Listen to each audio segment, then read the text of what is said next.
Guys, நீங்கள் நினச்சி பாருங்கள், நீங்கள் நைட் தூங்கிட்டு மார்னிங் எந்திரிக்கும் போது ஒரு பூச்சியாக மாறினா எப்படி இருக்கும்? ஃபேமஸ் ரைட்டர் ஃப்ரான்ஸ் காஃப்கா எழுதின மெட்டமார்ஃபிசஸ், தமிழில் உருமாற்றம், இந்த புக்கு தான். இந்த புக்கோட ஸ்டோரி என்ன அப்படின்னு பார்த்தா, கிரீகர் சாம்சா அப்படிங்கிற ஒருத்தர் மார்னிங் எழுந்தோன்னா பூச்சியாக மாறிடுறாரு. அவர் தான் அந்த வீட்டிலே வேலைக்கு போகிற ஒரு பர்சன். அந்த மாதிரி அவர் பூச்சியாக மாறினால அவர்னால் வேலைக்கு போக முடியல. அவங்க ஃபேமிலி கஷ்டப்படுறாங்க. என்னதான் அவர் பூச்சியாக மாறிட்டாலும் அவரை நல்லபடியாக பார்த்துக்கிட்டு அவங்க அப்பா அம்மா நாட்கள் போக போக அவரை ஒரு பாரமாக பார்க்குறாங்க.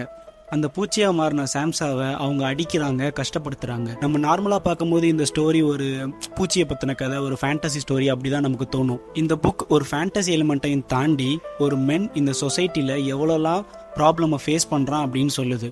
நேரம் போக போக இந்த புக்கை படிக்கும்போது உங்களால் ஒரு சீனையும் உங்களால் கடந்து போகவே முடியாது, அவ்வளோ கஷ்டமாக இருக்கும். ஃப்ரீ டைமில் இந்த புக்கை கண்டிப்பாக ட்ரை பண்ணி பாருங்கள்.